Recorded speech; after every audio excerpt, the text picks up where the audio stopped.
Today is Sunday, November 12, 2023. I-chart natin si SECB, RRHI, PHA at EPL. Tara!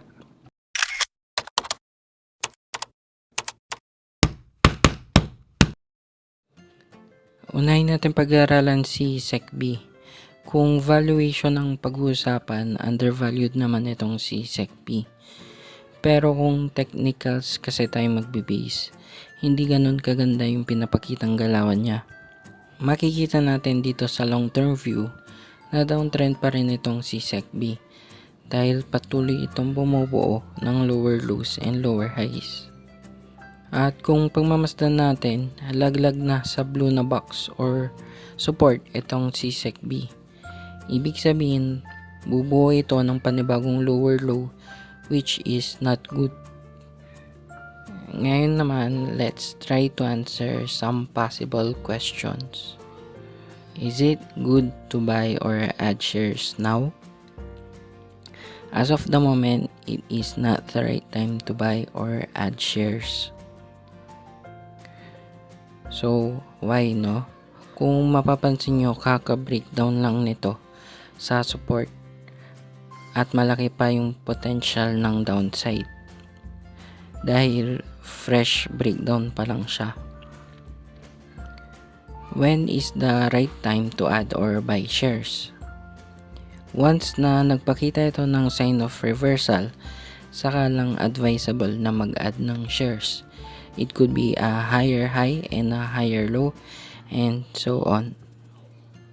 Kailan kaya magkakaroon ng sign of reversal? Of course, no one knows. Pero baka abutin pa to ng ilang taon bago makitaan ng sign of reversal. Kung magbe-base tayo sa market phases, sa area na si SECB, my guess is andito pa lang siya sa baba ng redistribution area. Should I sell my SECB shares? Ito yung mahirap sagutin actually. Depende kasi yan sa entry at time frame mo. For example, short term yung plan mo at bumili ka sa support or etong blue na box at ngayon nag-breakdown na. So probably na-hit na yung cut loss mo. Another example, kung midterm trader ka naman, then hindi mo na siya kayang i-cut dahil siguro nasa negative 20% or more na yung paper loss mo. Ano kaya yung advisable move mo, no? Since hindi mo na siya kayang i-cut, the best thing to do is not to add shares.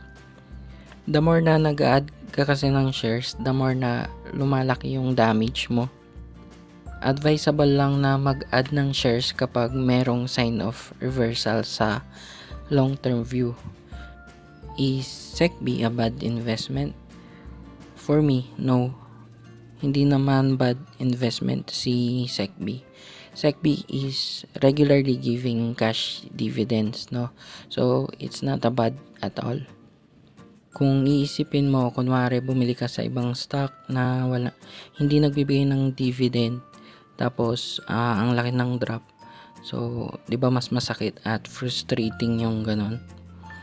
Next is RRHI. Kung magbe-base tayo sa fair value na 89 pesos at current price na 39 pesos, mukha naman siyang attractive.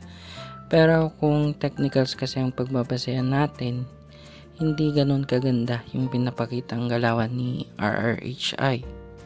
Dito sa monthly time frame, makikita natin na nasa downtrend pa rin siya sa long term view dahil patuloy ang pagbuo nito ng lower lows and lower highs, which is not good. Ang isang concerning dito sa RRHI, all-time low siya, which indicates na yung risk level is medium to high.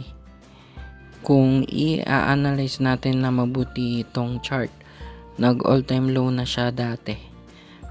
Pero nag-bounce. Yun nga lang, nag-create lang siya ng lower high at itinuloy ang downtrend. At ngayon, nag-create na naman ng all-time low record si RRHI. May possibility naman siguro na mag-bounce gaya nito.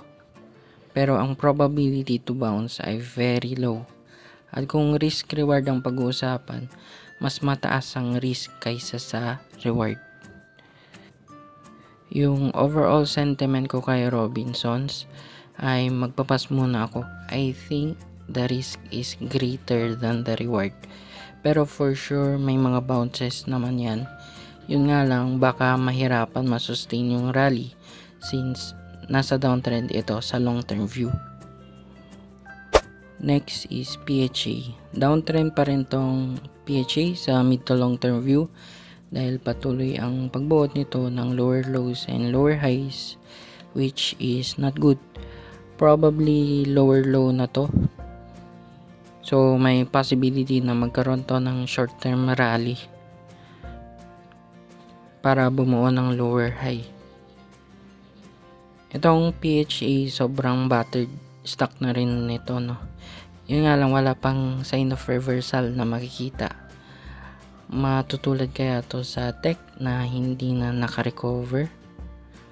Pero in some point, mukhang attractive tong price ni PHA since may possibility na mag-create siya ng lower high. Yun nga lang, small allocation lang dapat dito, lalo na wala pang sign of reversal. Next is APL. Dito sa weekly chart, downtrend pa rin tong sa APL sa mid to long term view at patuloy na bumubuo ng lower lows and lower highs, which is not good. Baka lower low na siguro to at magbigay ng short term opportunity at mag-create ng lower high. At siguro dapat small allocation lang dito since wala pang sign of reversal. Mahirap kasi kung magaya ito sa tech na hindi na naka-recover, kaya mahirap pa mag mid to long term dito. Short term pwede pa.